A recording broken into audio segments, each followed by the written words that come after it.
dengan luar biasa. Allahu Akbar. Nah, anak-anak, sebelum kita memasuki pembelajaran pada hari ini, lebih baiknya kita membaca doa agar pembelajaran kita pada hari ini dapat bermanfaat dan diberkahi oleh Allah Subhanahu wa taala. Nah, mari kita angkat kedua tangannya, mari kita berdoa.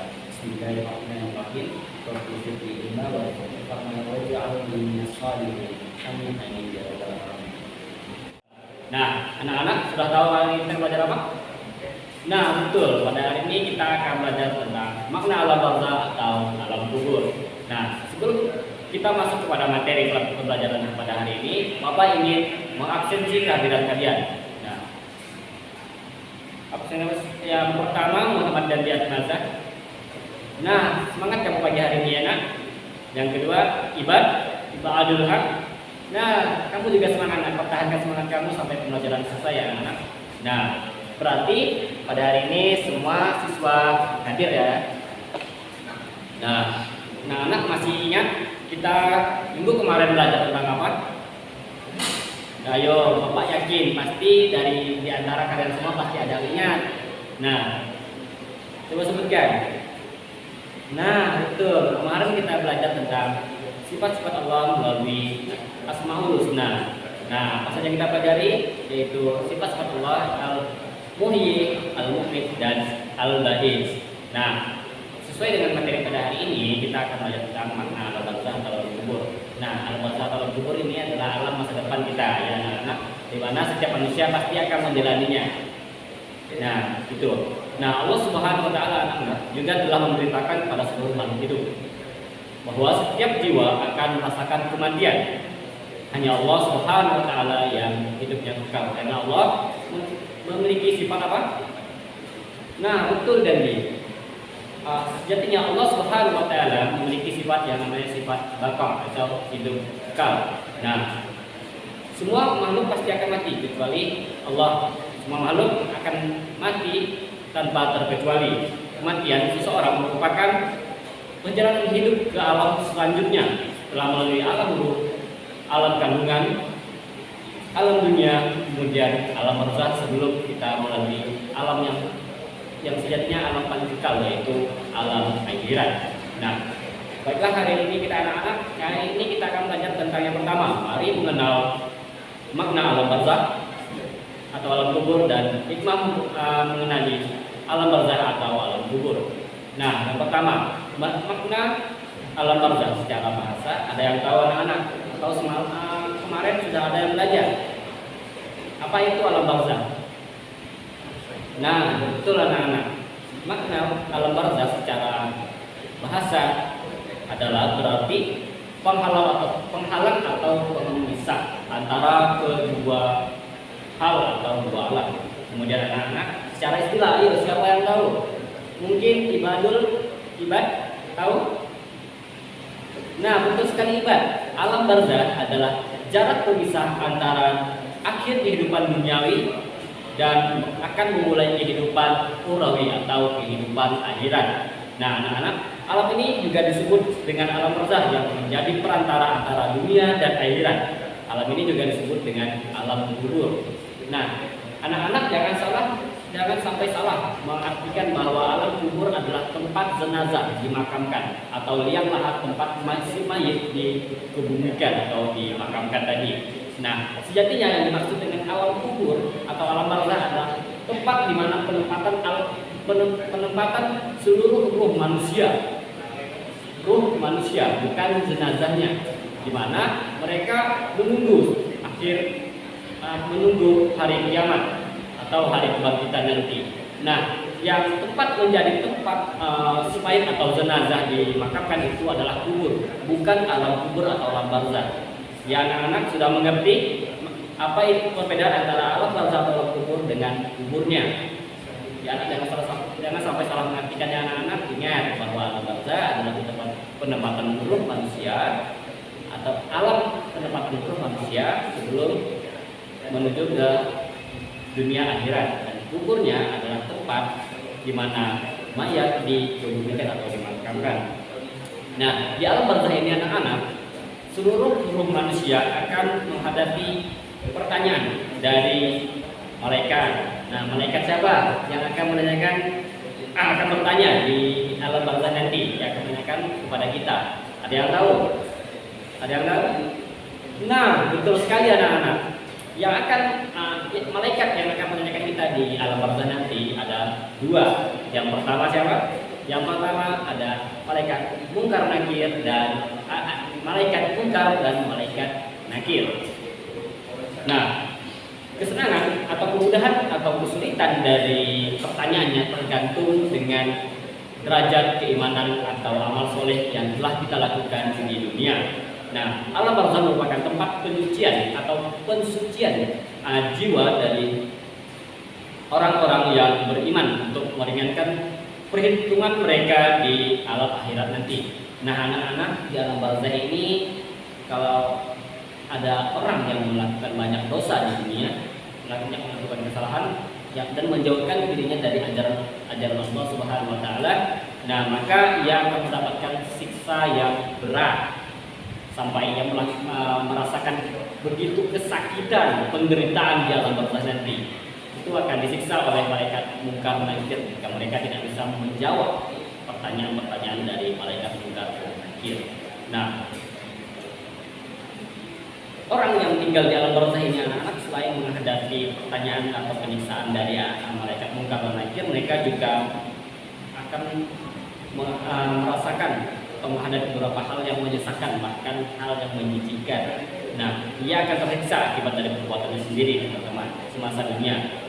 Anak-anak, tidak ada pertolongan kecuali dari amal solehnya dan doa dari anak-anak yang soleh. Nah, sedikit pesan dari bapak anak-anak, jika ada keluarga kita, kakek atau bahkan orang tua kita yang telah tiada, maka doakanlah mereka.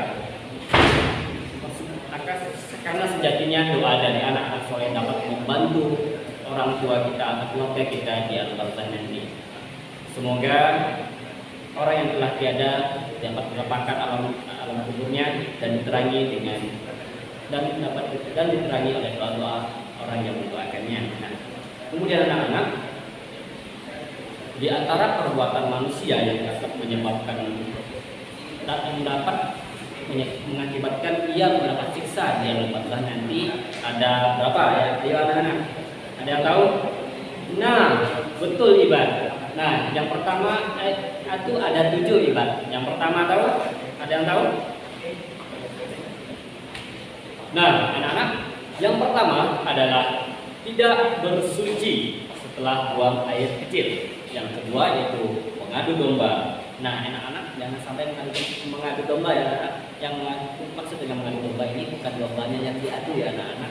Ingat lagi, karena sejatinya yang dimaksud dengan mengadu domba ini anak-anak adalah ketika kita menyampaikan sesuatu kepada teman kita sehingga menyebabkan teman kita ini berkelahi ya, sampai menimbulkan pertikaian anak-anak. Nah, yang ketiga, ada yang tahu? Nah, betul, buat hulul atau mengambil harta yang bukan milik kita. Yang keempat, yaitu membaca Al-Quran tapi tidak mengamalkan makna dan isinya di kehidupan kita sehari-hari. Nah, yang kelima, ini yang paling fatal ya anak-anak, yaitu berbuat zina. Dan yang keenam yaitu memakan harta hasil riba. Yang ketujuh, suka berhutang tetapi tidak menyelesaikan kewajibannya, yaitu tidak membayar hutangnya anak-anak. Nah, kemudian itu adalah 4 hal yang dapat menyebabkan seseorang dapat mendapatkan siksa di alam kuburnya nanti. Nah, kemudian ada 4 amalan yang dapat menerangi alam kubur kita atau alam kubur keluarga kita. Nah, agar terhindar dari siksa kubur, ada 4 itu anak-anak. Ada yang tahu? Nah, betul. Yang pertama yaitu menjaga sholat 5 waktu. Yang kedua memperbanyak sedekah. Kemudian banyak membaca Al-Quran. Yang keempat memperbanyak bertasbih. Anak-anak, itu adalah 4 hal yang dapat menjauhkan kita dari siksa kubur. Nah, kemudian anak-anak, dari 4 hal itu apakah sudah dilaksanakan semua? Alhamdulillah dilaksanakan, maka pertahankan anak-anak ya. Dan jangan lupa untuk mendoakan orang tuanya. Kemudian ada 4 hal yang menjadi penyebab kita mendapatkan siksa kubur yang harus ditinggalkan anak-anak. Nah, ada yang tahu? Ada 4 hal ini. Nah, yang pertama yaitu dusta dan bohong. Yang kedua yaitu khianat. yang ketiga adu domba tentunya. Yang keempat itu harus menjaga kebersihan setelah kencing atau melakukan istinja anak-anak. Nah, dusta atau bohongnya anak-anak adalah merupakan perilaku yang sangat merugikan diri kita sendiri. Sejatinya kita melakukan dusta atau bohong itu akan dampaknya dapat dijauhi oleh teman, kemudian dapat membuat diri kita tidak dipercaya lagi oleh orang lain. Dan khianat anak-anak, jangan sampai kita memiliki sifat yang khianat, karena orang yang berkhianat akan mendapatkan azab dari Allah Subhanahu wa taala dan dibenci sesama manusia. Dan kemudian yang ketiga, jangan sampai mengadu domba ya anak-anak. Perilaku yang dapat menyebabkan seseorang putus tali silaturahmi sejatinya itu adalah adu domba. Orang yang memutus tali silaturahmi juga akan mendapatkan siksa kubur anak-anak. Nah, kemudian yang keempat yang terakhir yaitu menjaga kebersihan setelah kencing atau membuang kotoran, yaitu dengan melakukan istinja.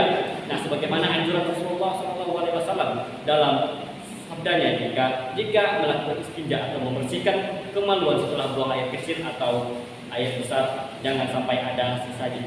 Harus bersih dan dengan tuntas. Nah, itu adalah